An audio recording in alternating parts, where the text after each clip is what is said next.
Hello friends. तो बात करते हैं यहाँ पर staff selection commission SSC CGL 2026 के जो ऑनलाइन फॉर्म इस समय ऑनगोइंग है, इसके फॉर्म फिलअप के लास्ट डेट अपडेट के बारे में। तो यहाँ पर फ्रेंड्स देखिए, जो लास्ट डेट अपडेट है वो आपकी इस फॉर्म को अप्लाई करने की आपकी आ गई है 22 जून 2026। इसकी लास्ट डेट है फॉर्म को अप्लाई करने की। अभी तक आपने अप्लाई नहीं किया है तो जल्दी से अप्लाई कर लें। और इस वीडियो के लास्ट में मैं आपको बताऊंगा कैसे आप फी पेमेंट कर सकते हैं और आपका जो प्रिंट आउट है फाइनल वो आप कैसे डाउनलोड कर सकते हैं।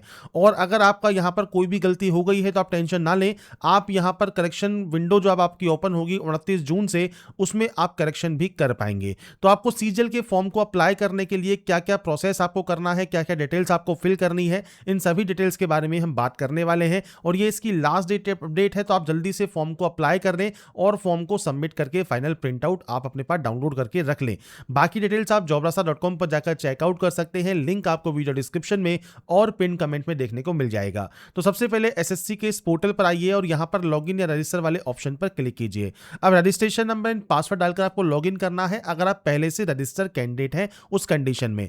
अब यहां पर फ्रेंड्स अगर मान लीजिए आप पासवर्ड भूल गए हैं तो फॉरगेट पासवर्ड का ऑप्शन भी है, आप इस ऑप्शन को यूज कर सकते हैं। आप वेरिफिकेशन कोड मंगवा सकते हैं मेल आईडी पर या मोबाइल पर, और या अपनी डिटेल्स को प्रोवाइड करके आप जो है पासवर्ड रीसेट कर सकते हैं। और इसके बाद सिंपली आपको यहां पर जो है लॉगिन करना है। पर आप पहली बार रजिस्ट्रेशन कर रहे हैं तो आप रजिस्टर नाउ वाले ऑप्शन पर क्लिक कर सकते हैं आपके रजिस्ट्रेशन को कंप्लीट करने के लिए। रजिस्ट्रेशन करने की मल्टीपल वीडियोस मैं आपको पहले भी प्रोवाइड कर चुका हूं, उन वीडियोस को आप चेकआउट कर सकते हैं हमारे चैनल पर। और आपको जो प्रोसेस है रजिस्ट्रेशन करने की वो आपको मिल जाती है, जिसमें आप अपना नाम, आइडेंटिफिकेशन डिटेल्स, कॉन्टैक्ट डिटेल्स, साथ में नया पासवर्ड कैसे आपको जनरेट करना है, नेशनलिटी, एड्रेस, एजुकेशन, सब डिटेल्स मैंने आपको पहले ही प्रोवाइड की हुई है। अब हम बात करेंगे कैसे आपको यहां पर जो है अप्लाई करना है अगर आप यहां पर रजिस्ट्रेशन कर चुके हैं तो। इसके लिए आपको आपका जो user name means registration number है, जो आपका पासवर्ड है, वो डालकर आपको सिंपली यहां से लॉगिन कर लेना है। लॉगिन करने के बाद फ्रेंड्स आपका देखिए जो डैशबोर्ड है ये ओपन हो जाता है। और डैशबोर्ड ओपन होने के बाद यहाँ पर लाइव एग्जामिनेशन में कंबाइंड ग्रेजुएट लेवल एग्जाम का आपको ऑप्शन मिलेगा। यहाँ पर आपको ऑप्शन मिलेगा अप्लाई करने का, आप इस अप्लाई वाले ऑप्शन पर क्लिक करेंगे। इसके बाद फ्रेंड्स आपका देखिए जो फॉर्म है वो यहाँ पर स्टार्ट हो जाता है। सबसे पहले है आपकी हाईएस्ट क्वालिफिकेशन, वो डिग्री हो सकती है, पीजी डिग्री हो सकती है या पीएचडी हो सकता है। ये आता है क्वालिफाइंग। अब क्वालिफाइंग में डिग्री का ऑप्शन है, इक्विवेलेंट है आपके ग्रेजुएशन के या डीम्ड ग्रेजुएशन सर्टिफिकेट आपके पास है, वो आप सेलेक्ट यहाँ पर कर सकते हैं। अब यहाँ पर ऑप्शन है पास आउट का या अपेयरिंग का। अगर आप अपेयरिंग कैंडिडेट हैं तो आपका जो पासिंग ईयर है वो 2026 ही होना चाहिए। और यहाँ पर फ्रेंड्स 1/8/2026 ये इसकी कट ऑफ डेट है। इस डेट तक अगर आपकी क्वालिफिकेशन कंप्लीट हो जाती है तो ही आप इसमें जो है फॉर्म को अप्लाई कर सकते हैं अपेयरिंग कैंडिडेट के तौर पर। अगर आप पास आउट कैंडिडेट है तो आपको ईयर ऑफ पासिंग आपका सेलेक्ट यहां पर करना होगा। इसके बाद आता है यूनिवर्सिटी या इंस्टीट्यूट का नाम। तो आपका जो भी स्टेट या यूटी है जहां से आपने फ्रेंड्स यहां पर आपकी जो क्वालिफिकेशन है, जो डिग्री है वो आपने कंप्लीट की है, वो स्टेट या यूटी सेलेक्ट करना है। और उसके बाद यहां से आपको सेलेक्ट करना होगा आपकी यूनिवर्सिटी का नाम। इसके बाद आपका रोल नंबर आप एंटर करेंगे, आपकी परसेंटेज आप यहां पर एंटर करेंगे, सीजीपीए है तो आप सीजीपीए एंटर यहां पर कर सकते हैं। तो ये मैंने आपको सैंपल शो किया है, डेमो शो किया है। आपके अकॉर्डिंग आपकी एक्चुअल डाटा आप यहां पर जो है एंटर करने वाले हैं। और डाटा एंटर करने के बाद ही आप सेव एंड नेक्स्ट यहां से डाटा को कर सकते हैं। सेव एंड नेक्स्ट करने के बाद फ्रेंड्स आता है अब आपकी एडिशनल इंफॉर्मेशन। जैसे सबसे पहले है एक्स सर्विसमैन। अगर आप एक्स सर्विसमैन में आते हैं, आप यस करते हैं, डेट ऑफ ज्वाइनिंग क्या है वो आपको देना होगा, डेट ऑफ डिस्चार्ज क्या है, आपकी लेंथ ऑफ सर्विस यहां पर आ जाएगी। यहां पर आता है ऑप्शन देखिए कि आपने as a friends ex serviceman reservation के तौर पर कोई सिविल पोस्ट जो है ज्वाइन की है नहीं की है वो आपको बताना है। अगर की है तो आप जो डेट है ज्वाइनिंग की वो आप प्रोवाइड कर सकते हैं। नहीं है एक्स सर्विसमैन, सिंपली नो कर दीजिए। एज में अगर आपको छूट चाहिए तो आप यस कर सकते हैं। अब किस वजह से चाहिए, ओबीसी कैटेगरी के तौर पर या आपकी कोई अदर कैटेगरी है तो वो भी आपको शो करेगी, या फ्रेंड्स फर्दर इनमें से कोई भी ऑप्शन आप सेलेक्ट कर सकते हैं। नहीं है एज में कोई रिलैक्सेशन नहीं चाहिए, आप सिंपली नो कर दीजिए। पर्सनल इंफॉर्मेशन को आप डीओपीटी की वेबसाइट पर अवेलेबल कराना चाहें ना चाहें, आप यस या नो कुछ भी करना चाहें वो आप यहां पर कर सकते हैं। और उसके बाद आप सिंपली सेव एंड नेक्स्ट यहां से डाटा को कर देंगे। इसके बाद आता है प्रेफरेंस ऑफ एग्जाम सेंटर। तो ये फ्रेंड्स आपके अकॉर्डिंग जो भी सेंटर्स आपको यहां पर चूज करने हैं वो सेंटर्स आप चूज कर सकते हैं। आपको यहां पर 3 सेंटर्स चूज करने का ऑप्शन मिलता है। इसके बाद आता है medium of computer based exam. तो आप अपना कंप्यूटर बेस्ड एग्जाम किस लैंग्वेज में चाहते हैं वो आपको देना होगा। इसके बाद 26वां जो ऑप्शन है ये फ्रेंड्स आपके पीएच कैटेगरी का है। अगर आपने रजिस्ट्रेशन करते समय शो किया है कि आप पीएच कैटेगरी से बिलोंग करते हैं तो ये ऑप्शन आपका एप्लीकेबल रहेगा, नहीं तो ये आपके ऑप्शन यहाँ पर डिसेबल रहेंगे। इसके बाद देखिए यहाँ पर ऑप्शन है 27वां और 28वां। ये क्या है? तो ये है फ्रेंड्स आपके कि आप इन पोस्ट के लिए जूनियर स्टैटिकल ऑफिसर पोस्ट के लिए या फ्रेंड्स आप स्टैटिकल इन्वेस्टिगेटर ग्रेड 2 के लिए अप्लाई करना चाहते हैं या नहीं करना चाहते हैं। तो इसके लिए सबसे पहले आपको देखिए यहाँ पर आना होगा।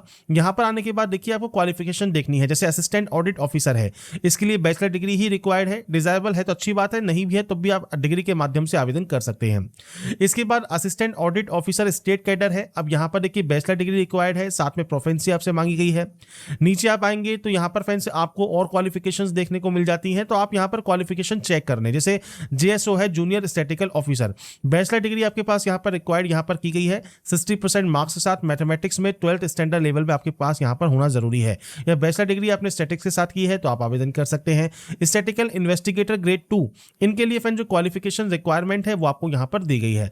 तो यहाँ पर ये चीज आपको ध्यान रखनी है कि फ्रेंड्स आप जिन भी पोस्ट के लिए अप्लाई यहाँ पर कर रहे हैं उनके लिए अगर क्वालिफिकेशन होल्डर अगर आप हैं तो आप यस करेंगे, नहीं है तो आप इन पे नो कर सकते हैं। इसके बाद लैंग्वेज आपने जो 10th लेवल पे पढ़ी हुई है वो आपको देना है।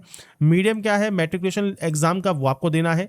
नीचे आता है assistant audit officer, assistant audit officer state cadre या आपके असिस्टेंट अकाउंट ऑफिसर। तो आप मान लीजिए इनमें से कोई और पोस्ट के लिए, अब जैसे यहाँ पर मान लीजिए आप क्वालिफिकेशन चेक कर सकते हैं अकाउंट ऑफिसर के लिए, यहाँ पर भी आपको ऑडिट ऑफिसर के लिए वैकेंसीज की जो जानकारी है दी गई है। Assistant audit officer centre cadre के लिए आपको वैकेंसी दी गई है। तो अगर आप मान लीजिए आप इन पोस्ट के लिए अप्लाई करना चाहते हैं तो आप यस कर सकते हैं। अगर मान लीजिए उस पोस्ट के लिए अप्लाई नहीं करना चाहते हैं तो आप इन पर नो कर सकते हैं, मतलब आप उनके लिए क्वालिफिकेशन नहीं रखते। तो अप्लाई करने से पहले एक बार फ्रेंड्स क्वालिफिकेशन क्राइटेरियाज को चेक जरूर कर लें, इसके बाद ही आप सेव एंड नेक्स्ट करेंगे।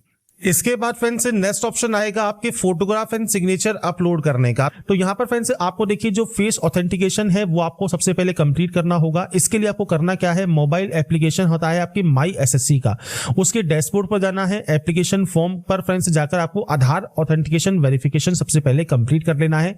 जब आपका कंप्लीट हो जाएगा फेस ऑथेंटिकेशन, उसके बाद ही आप अपनी जो फोटो है लाइव फोटो वो आप यहाँ से कैप्चर कर सकते हैं और उसके बाद फ्रेंड्स आप अपना जो है सिग्नेचर यहाँ पर अपलोड करेंगे। तो ये 3 चीजें आपको यहां पर करना मैंडेटरी है। तो इसके लिए सबसे पहले आपको देखिए एक ऐप डाउनलोड करना होता है प्ले स्टोर से, जो कि है माई एसएससी ऐप।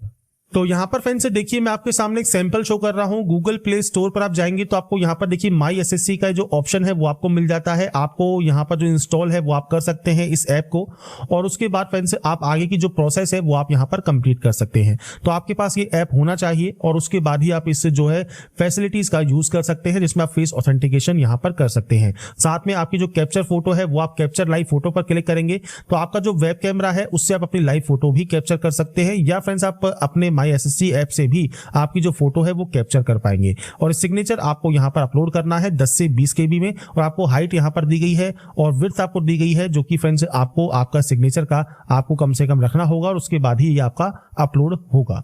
तो सबसे पहले फ्रेंड्स हम बात करेंगे यहाँ पर कैसे आप माई एसएससी ऐप्स, तो सबसे पहले आपको यहाँ पर इसे डिक्लेयर करना होगा और यहाँ पर आता है आधार फेस ऑथेंटिकेशन, आप इस ऑप्शन पर क्लिक करेंगे।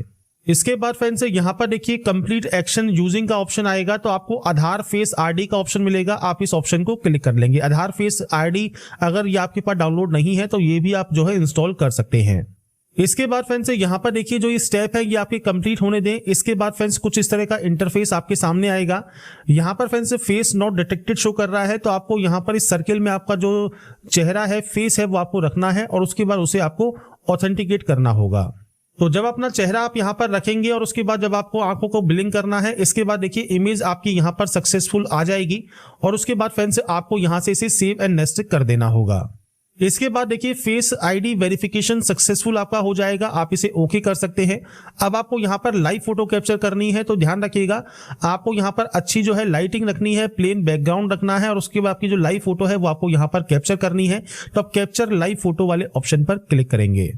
इसके बाद फ्रेंड्स यहाँ पर देखिए आपकी जो फोटो है वो अपलोड हो जाएगी सक्सेसफुली, और फोटो जब आपकी अपलोड सक्सेसफुल यहाँ पर हो जाती है आप इस ओके वाले ऑप्शन पर क्लिक कर देंगे। आपकी देखिए फोटो यहाँ पर आपको शो होती है, आप चाहे तो इसे कैप्चर अगेन भी कर सकते हैं। इसके बाद फ्रेंड्स नीचे आता है सिग्नेचर का। तो अगर देखिए जो सिग्नेचर है 10 से 20 KB आपको रखना है आपका सिग्नेचर, और आपको जो सिग्नेचर है ये आप JPG फॉर्मेट में अपलोड करेंगे। अपलोड योर सिग्नेचर पर क्लिक करना है। आपके मोबाइल पर जहां पर भी आपका सिग्नेचर अपलोडेड है वो आप यहां पर जो है एंटर कर सकते हैं और सेव एंड नेक्स्ट कर सकते हैं। अब चलते हैं PC पर, जहां पर मैं आपको बताऊंगा कैसे सिग्नेचर को आप जो है आप एडिट कर सकते हैं और उसको अपलोड कर सकते हैं। तो फ्रेंड्स यहाँ पर देखिए हम आ जाते हैं सबसे पहले हमारे इस पोर्टल पर, जहां पर आपको सिग्नेचर अपलोड करने का जो प्रोसेस है वो मैं आपको बताऊंगा। आप चाहें तो मोबाइल से भी इसे जो है रिसाइज कर सकते हैं और उसकी जो प्रोसेस है वो आपकी सेम रहेगी। आपको सिंपली 6 सेंटीमीटर आपकी जो है आपको विड्थ रखनी है, 2 सेंटीमीटर आपको हाइट रखना है आपका सिग्नेचर का। अब इसके लिए कैसे आप इसको सही कर सकते हैं, तो आपको सबसे पहले ओपन करना है imresizer.com, जिसमें फ्रेंड्स आपको सबसे पहले आपका देखिए जो इमेज है वो आपको अपलोड करना है। तो यहाँ पर फ्रेंड्स देखिए जब आपके सिग्नेचर आप अपलोड कर लेते हैं तो यहाँ पर आपको पिक्सल जो है सेट करना है, या फ्रेंड्स आपको यहाँ पर देखिए जो ऑप्शन दिया गया है, आप इस पोर्टल पर आएंगे तो सेंटीमीटर में आपको ऑप्शन देखने को मिलता है। तो आपको सिंपली करना क्या है, आपको यूनिट पर जाना है, सेंटीमीटर ही एंटर करना है। इसके बाद से कहा गया है विड्थ है 6 सेंटीमीटर की, तो आपको यहाँ पर विड्थ 6 सेंटीमीटर रखना होगा, हाइट 2 सेंटीमीटर आपको यहाँ पर रखना होगा, और उसके बाद आप JPG फॉर्मेट में ही यहाँ पर इसे रखेंगे और उसके बाद यहाँ पर डाउनलोड वाले ऑप्शन पर क्लिक करेंगे। आपका देखिए डाउनलोड इमेज आपका यहां पर हो जाएगा। तो यहां पर जब आपका ये साइज जो है डाउनलोड हो जाता है, इसके बाद आप इस पोर्टल पर आएंगे, अपलोड सिग्नेचर पर क्लिक करेंगे, और इसके बाद फ्रेंड्स यहां पर देखिए आपका सिग्नेचर अपलोड हो जाएगा सक्सेसफुली, और उसके बाद आप सिंपली सेव एंड नेक्स्ट यहां से डाटा को कर सकते हैं। तो फोटोग्राफ कैसे अपलोड करना है, फेस ऑथेंटिकेशन कैसे करना है, सिग्नेचर कैसे आपको रिसाइज करके अपलोड करना है, ये जानकारी मैंने आपको प्रोवाइड कर दी है। आपको सही ढंग से यूज करना है और उसके बाद सेव एंड नेक्स्ट आप यहां से डाटा को कर देंगे। इसके बाद फ्रेंड्स आपके सामने जो नेक्स्ट ऑप्शन आएगा ये आपके प्रीव्यू का रहेगा। तो आपने जो भी डिटेल्स फिल की है, फोटोग्राफ एंड सिग्नेचर अपलोड किए हैं, ये सब आपको यहाँ पर देखने को मिल जाते हैं। तो यहाँ पर फ्रेंड्स एक बार इन डिटेल्स को चेकआउट कर लें। अगर आपको लगता है मान लीजिए कोई गलती हो गई है तो आप गो बैक वाले ऑप्शन पर जाकर आप एडिट कर सकते हैं। अगर आपको लगता है कोई भी गलती नहीं हुई है, सभी डिटेल बिल्कुल सही है, तो उस कंडीशन में आप सेव एंड नेक्स्ट यहाँ से डाटा को कर देंगे। सेव एंड नेक्स्ट करने के बाद फ्रेंड्स आपके सामने डिक्लेरेशन आएगा। आपको सिंपली आई एग्री करना है, और आई एग्री करने के बाद आपको फ्रेंड्स यहाँ पर एक जो है कैप्चा कोड देखने को मिलता है। आप इस कैप्चा कोड को फिल करेंगे और उसके बाद सिंपली यहाँ से सबमिट कर देंगे। आपका फॉर्म रिसीव्ड सक्सेसफुली यहाँ पर हो जाएगा और कंटेंट वेरिफिकेशन पेंडिंग आपको शो करेगा। आप चाहे तो डैशबोर्ड पर जा सकते हैं, पर आपको यहाँ पर पेमेंट करना होगा। पेमेंट करने के बाद ही आपका जो फॉर्म है वो फाइनल सबमिट होगा। तो मेक पेमेंट वाले ऑप्शन पर क्लिक कीजिए। इस ऑप्शन पर आने के बाद कुछ इस तरह का इंटरफेस आपके सामने आएगा। तो आप इनमें से कोई भी ऑप्शन को सेलेक्ट कर लीजिए और उसके बाद पे वाले ऑप्शन पर क्लिक कीजिए। अब इस ऑप्शन पर क्लिक करने के बाद आपके सामने नेट बैंकिंग का ऑप्शन है, कार्ड का ऑप्शन है, यूपीआई का ऑप्शन है। आप कोई भी ऑप्शन यूज कर सकते हैं। जैसे मान लीजिए यूपीआई है तो आप यूपीआई को सेलेक्ट कीजिए, और उसके बाद फ्रेंड्स से आपके सामने क्यूआर कोड आएगा। जो ये क्यूआर कोड है ये आपको स्कैन करना है, और क्यूआर कोड स्कैन करने के बाद आपका जो पेमेंट है, जो कि ऑनलाइन पेमेंट है, वो आपको यहां पर कंप्लीट कर लेना है। तो यहां पर फ्रेंड्स देखिए जो पेमेंट है जब आपका कंप्लीट हो जाता है, इसके बाद फ्रेंड्स कुछ इस तरह का इंटरफेस आपके सामने आएगा, और यहां पर आपको क्लिक हियर का एक ऑप्शन मिलेगा। आप इस क्लिक हियर वाले ऑप्शन पर क्लिक करेंगे। इसके बाद फ्रेंड्स आपके सामने यहां पर देखिए जो ई रिसिप्ट है, जो कि कैंडिडेट कॉपी है, वो आपके सामने यहां पर आ जाती है, और आप यहां पर जो है प्रिंट वाले ऑप्शन पर भी क्लिक कर सकते हैं। इसके बाद आप इस ऑप्शन पर क्लिक करेंगे, आपके डैशबोर्ड पर जाएंगे या इस कैंडिडेट डैशबोर्ड पर क्लिक करेंगे, और यहां पर फ्रेंड्स देखिए आपको एक ऑप्शन मिलता है माई एप्लीकेशन का। तो जो ये माई एप्लीकेशन ऑप्शन है, यहां पर फ्रेंड्स आपको कंबाइंड ग्रेजुएट लेवल एग्जाम 2026 का ऑप्शन मिलेगा, जहां पर देखिए 22 जून 2026 इसकी लास्ट डेट है, और आपको यहां पर प्रिंट करने का ऑप्शन मिलता है। आप इस ऑप्शन पर क्लिक करेंगे और आपका जो प्रिंट आउट है वो आप सेव या डाउनलोड करके अपने पास रख लेंगे। तो यहां पर फ्रेंड्स देखिए जो आपकी प्रोसेस है एसएससी सीजीएल 2026 के ऑनलाइन फॉर्म को अप्लाई करने की, ये प्रोसेस आपकी यहां पर कंप्लीट हो जाती है। स्टेप बाय स्टेप मैंने आपको जानकारी प्रोवाइड कर दी है, कैसे आपको लॉगिन करना है, फॉर्म को अप्लाई करना है, फोटोग्राफ एंड सिग्नेचर कैसे अपलोड करना है, ये सब जानकारी मैंने आपको प्रोवाइड कर दी है। बाकी की डिटेल्स आप इसकी ऑफिशियल वेबसाइट पर जाकर चेकआउट कर सकते हैं, और अप्लाई करने से पहले डिटेल एडवर्टाइजमेंट चेक कर लें, नोटिफिकेशन को रीड आउट कर लें, इंस्ट्रक्शंस को पढ़ लें, और उसके बाद ही आप इसमें आवेदन करें। और इसके अलावा आप जानकारी को इसकी ऑफिशियल वेबसाइट के साथ साथ jobasa.com पर जाकर भी चेकआउट कर सकते हैं। तो अगर आपको हमारा ये वीडियो या अपडेट पसंद आया है तो लाइक सब्सक्राइब इनसे जरूर कीजिएगा। बाकी की जानकारी के लिए ऐसा ही बने रहिए हमारे साथ, देखते रहिए हमारा YouTube channel. Thanks for watching.